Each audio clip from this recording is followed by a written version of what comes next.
चतुर मुर्गे की कहानी। एक घने जंगल में एक पेड़ पर मुर्गा रहा करता था। वो रोज सुबह सूरज निकलने से पहले उठ जाता था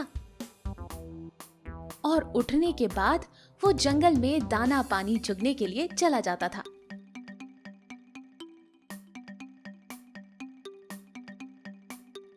और शाम होने से पहले वापस लौट आता था।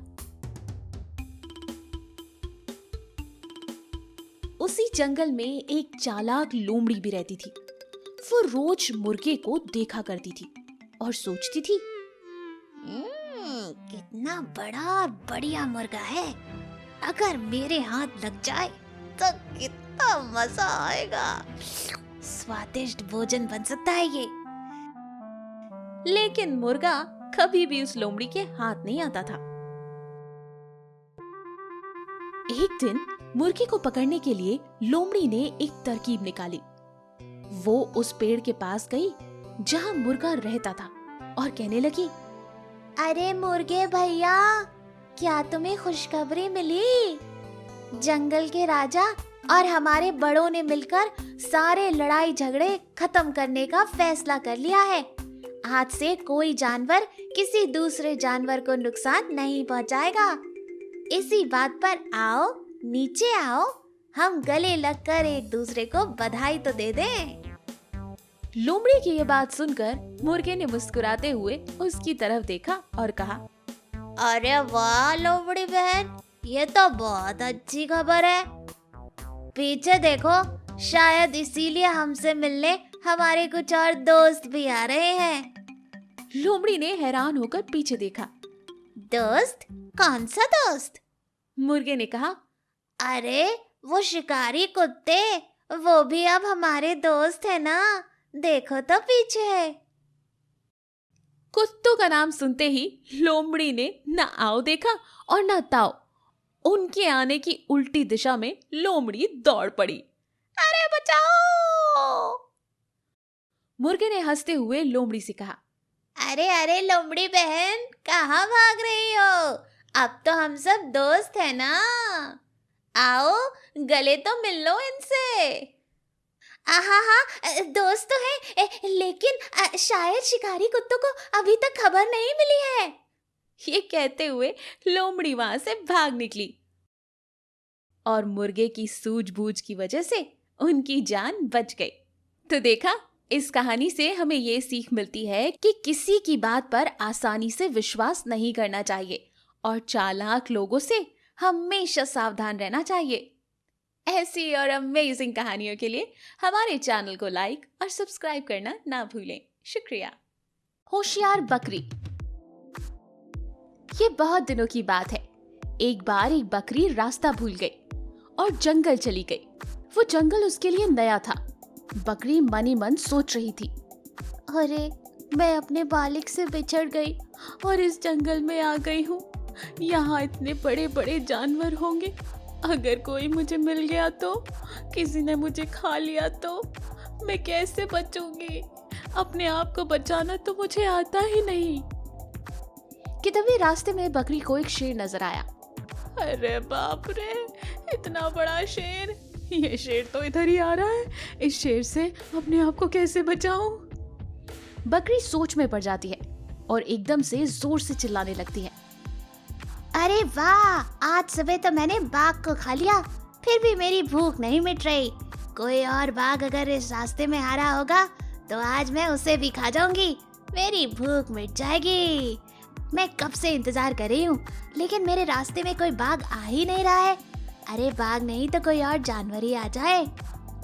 बकरी की ये सारी बातें शेर एक पेड़ के पीछे सुन रहा था और मन ही मन सोचने लगा, अरे बाप रे, ये कोई बड़ा जानवर लगता है। मैं तो पेड़ से बाहर ही नहीं निकलूंगा। बंदर ये सब खड़ा खड़ा देख रहा था और मन ही मन सोच रहा था, मुझे बहुत दिनों से महाराज का सेवक बनने की बहुत इच्छा है। इस बकरी के बारे में महाराज को बताऊंगा और उनका सेवक बन जाऊंगा। बंदर शेर के पास जाता है और उससे कहता है, प्रणाम महाराज, मैंने आपको देखा। आप एक जानवर को देखकर डर गए। आपको डरने की आवश्यकता नहीं है। ये कोई बड़ा या खतरनाक जीव नहीं, बल्कि एक साधारण सी बकरी है। क्या वो एक साधारण सी बकरी है और उसने मुझे धोखा दिया? मैं उसे छोड़ूंगा नहीं। बंदर और शेर बकरी के पास निकलते हैं। बकरी बंदर और शेर को देखकर डर जाती है और वो उन दोनों से किसी भी तरह बचने का उपाय सोचती है। एकदम से बकरी जोर जोर से बंदर से कहने लगती है, क्या बात है बंदर भाई, शेर को लाने में इतनी देर क्यों हुई? तुम्हें पता है ना मुझे कितनी भूख लग रही थी। तुमसे कहा था शेर को जल्दी लाना, मैं इसे खाऊंगी और तुमने इतनी देर लगा दी। ये सुनकर शेर गुस्से से बंदर से कहता है, तू जानबूझकर मुझे यहाँ लेकर आया है? तुम्हारी इतनी हिम्मत, मैं तुझे छोड़ूंगा नहीं। बंदर डर कर भागने लगता है। बंदर के पीछे शेर भी भागने लगता है।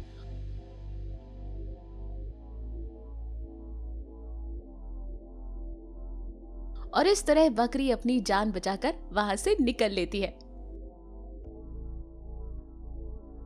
किसी भी मुसीबत में हमें डर कर नहीं बल्कि डट कर उस मुसीबत का सामना करना चाहिए। बस थोड़ी सी होशियारी से हम बड़ी से बड़ी मुसीबत का सामना कर उसे हरा सकते हैं।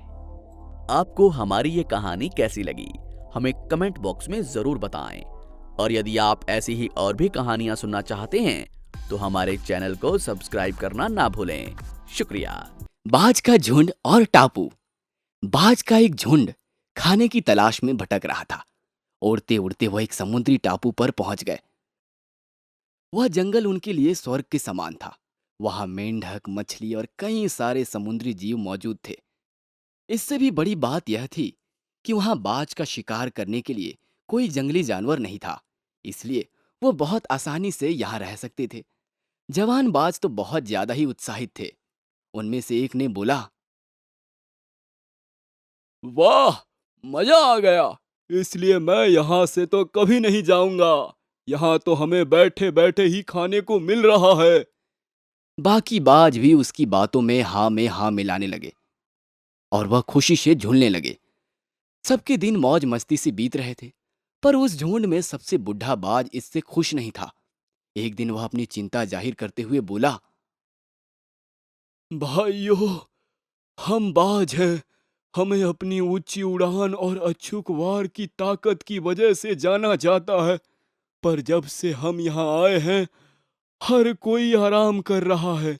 ऊंची उड़ान तो दूर, पर ज्यादातर बाज तो कई महीनों से उड़े भी नहीं हैं। हम आसानी से मिलने वाले भोजन की वजह शिकार करना भी भूल रहे हैं। यह हमारे भविष्य के लिए अच्छा नहीं है।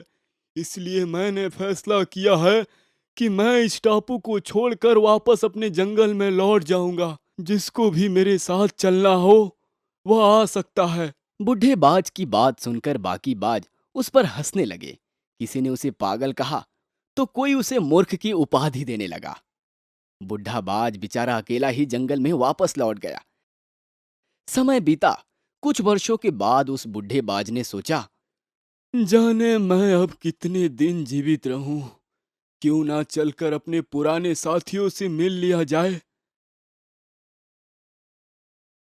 लंबी यात्रा के बाद जब वह टापू पर पहुंचा तो वहां का दृश्य डरावना था। ज्यादातर बाज मारे जा चुके थे और जो बचे थे वे घायल हो चुके थे।